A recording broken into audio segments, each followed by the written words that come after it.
Heath Off Power, Vice President Hanko Boats, and today I'm out here running our 2896 RCV. 2896 RCV is the model code of the boat, so it's 28 foot long, 96 inches wide at the bottom, and it is our rear cabin V-bottom. So just like my other videos, starting from the front, working to the back, this is actually a sister ship to our previous video of the 3096 CV. It is a different setup where the cabin is to the back, where they have a loading area in the front floor here. So we have our large 6-foot front deck with our dry storage in it. Dry storage collision bulkhead. 20-inch light bar, our rubber, 3-inch rubber around the perimeter with our push knees. Wide rails, lift and eye cleat combos. The section I'm standing on here is a self-bailing section. So all the water runs out to the cabin. So you got a lot of space in this boat. Shallow step up to the bow. Walking to the back on the floor section here, stepping down, we have 9 foot 6 inches of space from this bulkhead to the cabin. Now if you'll come around this side, Colin. Okay, bringing you back towards the cabin, you can see it's our RCV, so it's the rear cabin. So you have the space in the front, steps down, self-bailing. We have 2 large 60-gallon tanks forward of the cabin, one port, one starboard. Our cabin is just like the other boat that we showed. Same color scheme where we have the green cabin and the tan interior. It's also painted on the exterior. Real nice setup. It steps down into the boat. So this is a lower profile.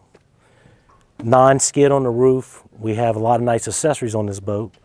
We have the night vision, Garmin, our spreader lights, windshield wiper, the remote control go light, antennas, everything's mounted on top, welded, sealed off. Nice setup, and a non-skid's important in case you ever get up here you don't slip.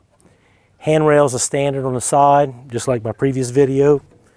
You have the capability to walk down the side, hold on, tie stuff up. The interior has the spray-in bed liner with the non-skid on it, so it's all rubberized on the inside, on top the double bottom.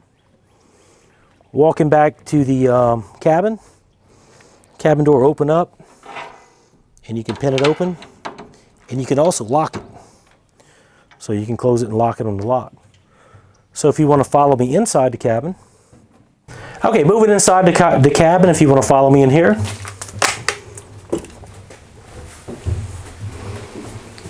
I'm standing, this is a 9-foot cabin, so we have 9 foot of space.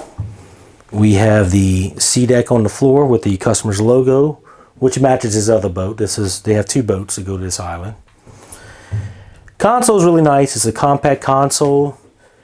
It's a good design because you can stand up and sit down with the seat slider.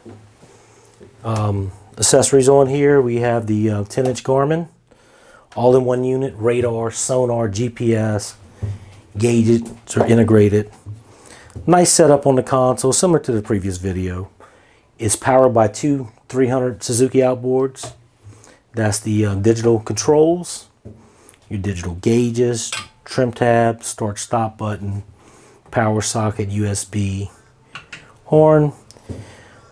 Stereo with the 2 speakers on it for a little entertainment, so you can Bluetooth your music into it. And we have our switch panels, which controls everything from the navigation lights, everything in the boat. This boat does have the AC generator package, just like the other one, where you have the insulated ceiling with the fiberglass roof with the foam in it. The rooftop air conditioner, which is AC and heat combination. The fans on the inside right here, really nice feature. You have your captain's chair, your VHF, a lot of good spacing so you can move around in the boat. Overhead handles, interior lighting.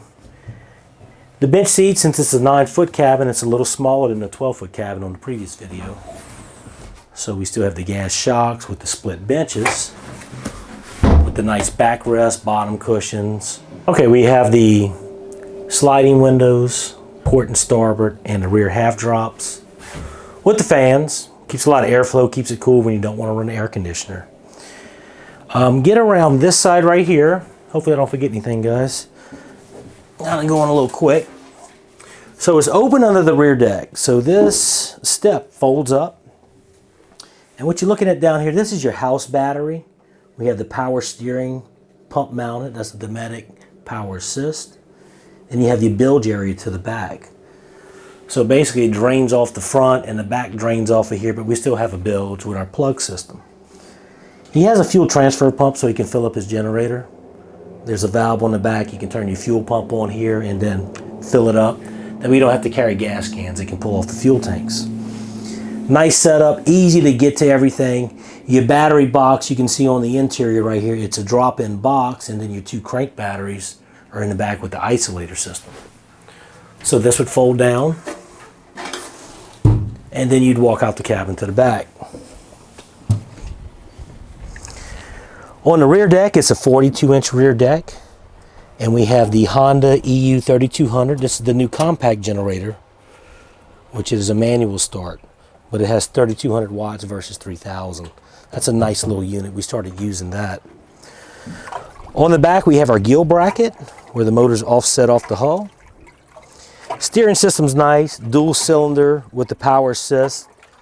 So with the digital controls and the power assist, it's really easy to operate, maneuver the boat. You don't hardly feel anything. When it drops down, we have it painted with the non-skid, so you have good grip. Motor guard with a removable center. The back door does pin open, so you can pin it open, get good airflow, and you can dog it closed, and you can lock it on the inside. Rear spreader lights, you can see if the motor's in mud. Plus they also have the night vision on there too, so you got a lot of good abilities to be able to see what's going on. This is the battery compartment. It's a pretty neat setup. So we have your 2 crank batteries in here, and we have the battery shutoff switches and the isolator. So you have a house battery that runs everything, and it takes the charge from the engine and keeps that independent from your crank battery. So you'll never have a dead battery situation. Real nice setup. Kind of in a little bit of a hurry today. Apologize about that. If I missed anything, just kind of stay tuned to the end of the video, and I'm going to have the complete listing. And if you have any questions, you can shoot us an email or drop a comment. Emails work great. This boat right here with the twin 300 Suzukis, it's a 28-foot boat versus the previous boat, which is a 30 to sister ship. It's about the same speed. It's about a 60-mile-an-hour boat. It's about having a lot of power, be able to get up at one engine, never being stranded. And these guys really not going to run it really hard. They're kind of going for fuel economy. So that's why they went with the maximum horsepower of twin 300s. Nice setup. From here, we're going to take it for a little spin, show you some video, and hopefully you like everything like we do. Really good customer. Did a 2-boat order, set up exactly what he wanted for his property, and we're proud to build it for him. So subscribe to our channel. Thanks for watching, and we'll keep making more videos as we get time. Thank you.